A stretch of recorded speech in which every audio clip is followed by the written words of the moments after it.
Jangan semua mengharap gaji 13 ke 14 tidak. Mengharapkan tidak.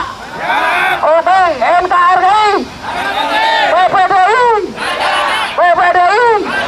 Itu saja. Wassalamualaikum warahmatullahi wabarakatuh. Merdeka! Merdeka! Babak baru revisi Undang-Undang Desa telah bergulir. Badan Legislatif DPR telah melakukan rapat-rapat penyusunan draft revisi Undang-Undang Desa. Panitia kerja juga sudah dibentuk untuk menindaklanjuti revisi Undang-Undang Desa yang diusulkan.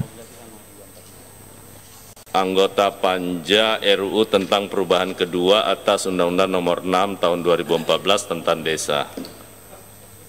Oleh karena itu, Bapak Ibu sekalian, sesuai dengan laporan dari Sekretariat, anggota yang telah menandatangani daftar hadir sebanyak 12 orang, kemudian sudah dihadiri oleh 7 fraksi.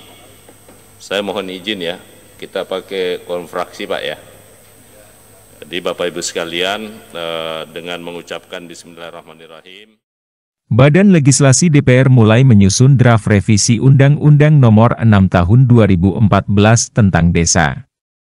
Ketua Balek Supratman Andi Aktas mengatakan, ada 3 poin utama dalam revisi tersebut yang merupakan hasil aspirasi dari berbagai pihak yang berkaitan dengan desa.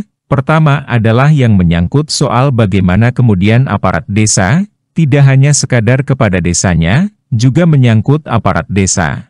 Menyangkut kesejahteraan, ujar Supratman dalam Panitia Kerja Revisi Undang-Undang Desa, Kamis 22 Juni 2023.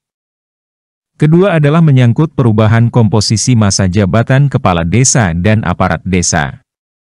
Sejumlah fraksi di DPR maupun organisasi mengusulkan agar masa jabatan kepala desa dalam satu periode adalah 9 tahun dan dapat dipilih kembali pada periode berikutnya. Ketiga terkait dengan soal besaran dana desa, ya.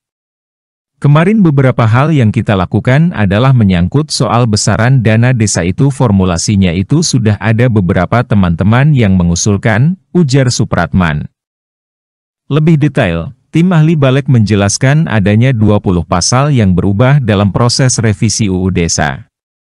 Revisi akan dilakukan kepada pasal 2, pasal 3, pasal 4, pasal 4A, pasal 26, pasal 27, Pasal 33, Pasal 34, Pasal 35, Pasal 39, Pasal 49, Pasal 50, Pasal 56, Pasal 62, Pasal 67, Pasal 72, Pasal 78, Pasal 79, Pasal 86, dan Pasal 118.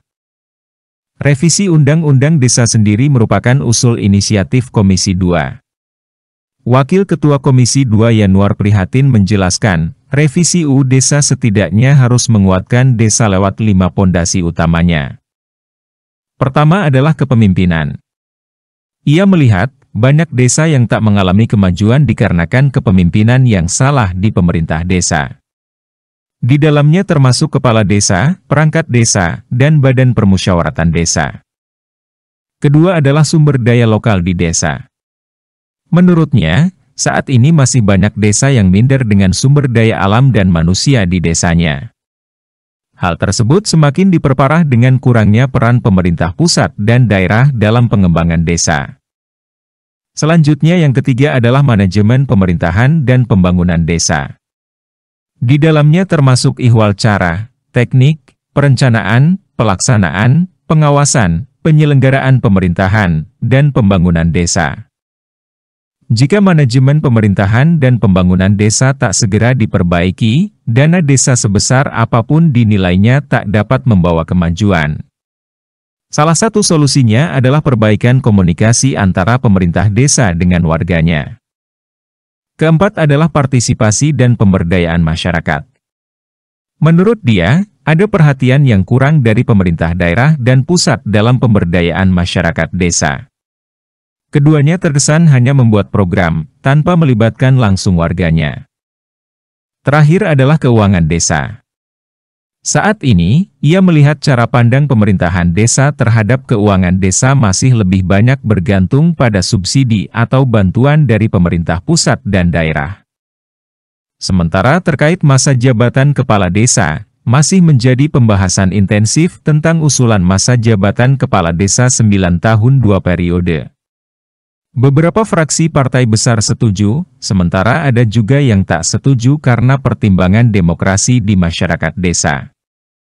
Partai yang setuju antara lain Partai Demokrasi Indonesia Perjuangan, Partai Kebangkitan Bangsa dan Partai Amanat Nasional.